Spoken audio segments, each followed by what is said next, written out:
Hello student, I am Rakesh Yadav, accountancy teacher. Today my topic is reduction of debentures, chapter 9. Reductions of debentures, chapter 9. First of all, what is meant by reduction of debenture? Reduction of debentures are those debentures which are referred to repayment of debenture holder. जब हम reduction of debenture को debenture holder को वापस करते हैं उसे हम reduction of debenture कहते हैं.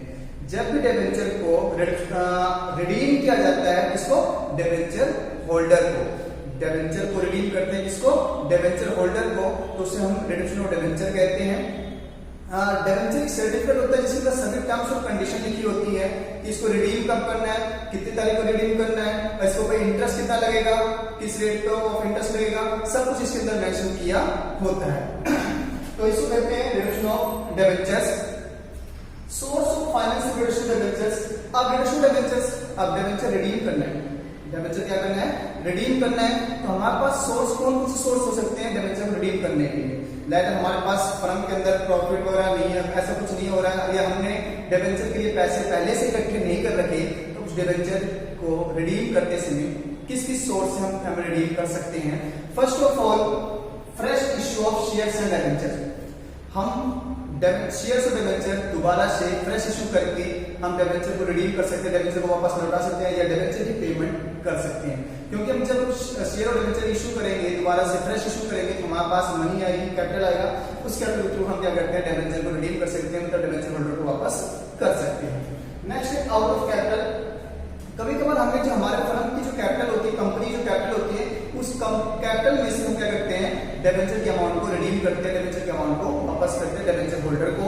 नेक्स्ट है out of profit. Out of profit की बात करते हैं कि out of profit like that जिस ईयर प्रॉफिट हो रहा है, हर साल जो प्रॉफिट हो रहा है, उस प्रॉफिट में से कुछ ना कुछ हिस्सा हम जनरल रिजर्व रखते रहते हैं, मतलब डीआरआर रखते हैं, डिबेंचर रिजर्व कहते हैं. इसको क्या कहते हैं, डिबेंचर रिजर्व कहते हैं. जिसको प्रॉफिट का जितना हिस्सा होता है उसको हम डीआरआर में लिखते रहते हैं, और फिर लास्ट टाइम जब इसकी पेमेंट करनी होती है डिबेंचर होल्डर को, हम यहां से निकालकर डोन करके पेमेंट कर देते हैं. ये तो था सोर्स जहां से हम रिडक्शन डिबेंचर की पेमेंट कर सकते हैं. अब नेक्स्ट देखते हैं एग्जेक्टिव ऑफ डीआरआर. डीआरआर क्या होता है, डीआरआर का मतलब होता है रिडक्शन ऑफ डिबेंचर.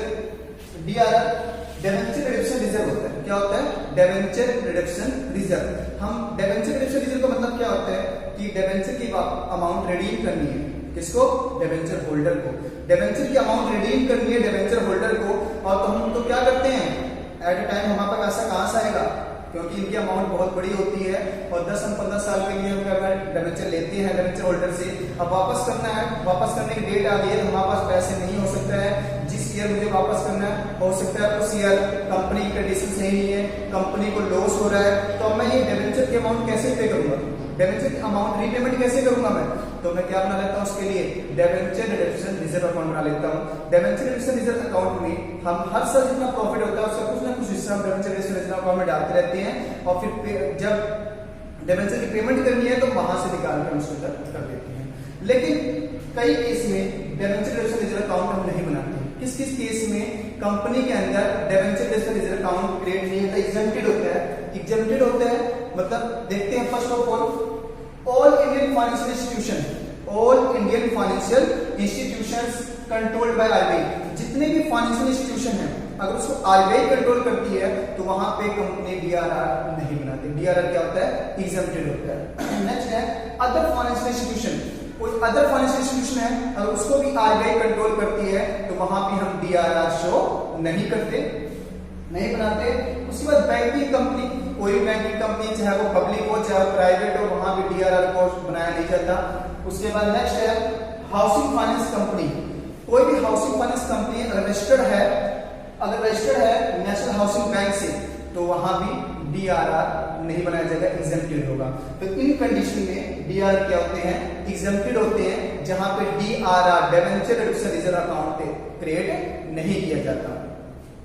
उसके बाद हम देखते हैं method of reduction debenture. Debenture को रिडीम करने के 4 मेथड होते हैं. डिबेंचर को रिडीम करने के कितने मेथड होते हैं, 4 मेथड होते हैं. First of all lump sum method. Lump sum method क्या होता है, लमसम मेथड का मतलब होता है, आपके पास यहाँ पे लमसम मेथड दिखा रखा है.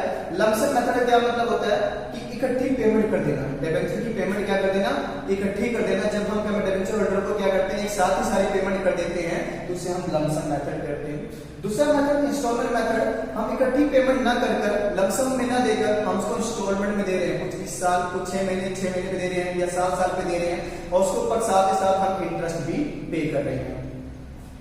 थर्ड मेथड है purchase from debenture open market.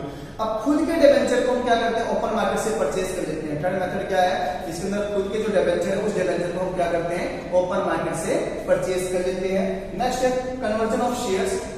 Fourth method, last method जो है, हम इसमें डिबेंचर को किसमें कन्वर्ट कर रहे हैं, शेयर में कन्वर्ट करें, डिबेंचर को इसके अंदर शेयर में कन्वर्ट करके फिर आगे इसकी एंट्री की जाती है। तो मैंने आपको इस मेथड के डिबेंचर को रिडीम करने के 4 मेथड होते हैं। तो डिबेंचर की 4 मेथड, पहला मैंने लमसम बताया जिसमें इकट्ठी पेमेंट की जाती है। सेकंड मैंने आपको इंस्टॉलमेंट मेथड बताया जिसमें इंस्टॉलमेंट में पेमेंट की जाती है। थर्ड मैंने बताया कि परचेज ऑन डिबेंचर को ओपन मार्केट, ओपन मार्केट से डिबेंचर को परचेज कर सकते हैं हम खुद के डिबेंचर को। और फोर्थ पॉइंट है जब हम शेयर को, डिबेंचर को किसमें, शेयर में कन्वर्ट करके फिर पेमेंट करते हैं। ये तो था मेथड। अब इनकी कुछ एंट्री होती है, डिबेंचर रिडक्शन रिजर्व की कुछ एंट्री होती है, वो एंट्री हम देखते हैं एंट्री कौन कौन सी होती है। First of all on transfer of profit. अगर हमको प्रॉफिट ट्रांसफर करना है, क्या ट्रांसफर करना है, प्रॉफिट ट्रांसफर करना है, तो हमेशा डिबेंचर का 25, डिबेंचर की फेस वैल्यू का 25% हमको ट्रांसफर किया जाता है। डिबेंचर की फेस वैल्यू का 25% हम क्या करते हैं, ट्रांसफर करते हैं।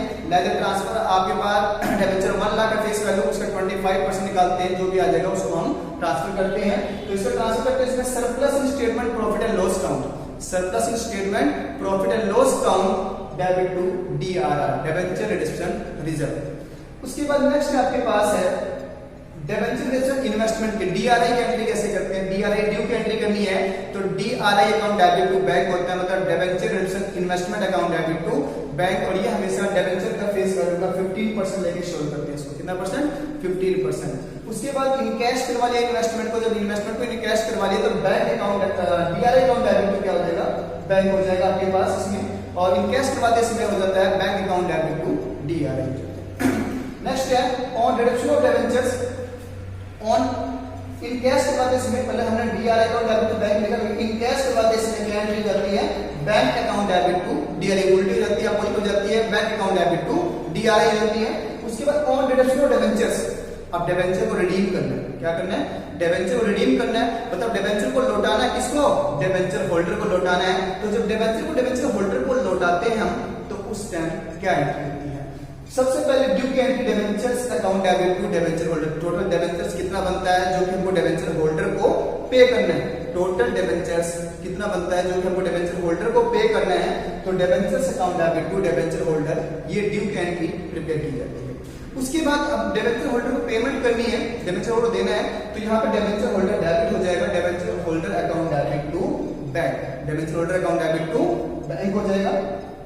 उसके बाद on transfer of DRR to general reserve, अब DRR to general reserve, DRR to general reserve में ट्रांसफर क्यों करते हैं, देखो हमने डिबेंचर के अमाउंट रिडीम कर दिया, डिबेंचर के अमाउंट डिबेंचर होल्डर को वापस लौटा दी, उसके बाद भी हमारे पास DRR में कुछ अमाउंट बच गई, DRR में क्या हो गया, कुछ अमाउंट, मतलब डिबेंचर रिडक्शन रिजर्व में कुछ अमाउंट बन गई है, मतलब डिबेंचर होल्डर को डिबेंचर की पेमेंट करने के बाद कुछ अमाउंट अभी भी DRR में बची हुई है, डिबेंचर रिडक्शन रिजर्व में बैलेंस है। अब ये केवल हमने स्पेशल अकाउंट क्या किया था, DRR debenture reduction reserve account, इसके अंदर जो अमाउंट होती है वो केवल DRR को, डिबेंचर को वापस करने के लिए होती है, इसके अंदर जो अमाउंट होती है वो केवल डिबेंचर को वापस करने के लिए होती है, इसको हम अदर पर्पस के लिए यूज नहीं कर सकते।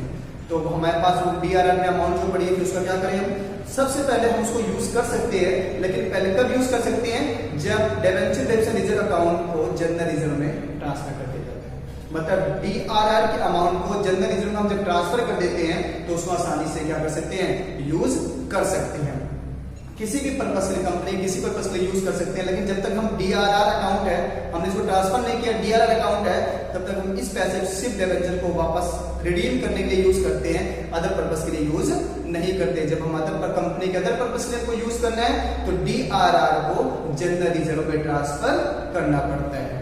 तो DRR अकाउंट डेबिट टू क्या हो जाएगा, general reserve. General reserve transfer करने के बाद कंपनी को किसी भी काम के लिए इसको विड्रॉल कर सकती है और यूज कर सकती है। अब हम इस सबकी डिटेल में स्टडी करेंगे नीचे दिए हुए लिंक। Thank you.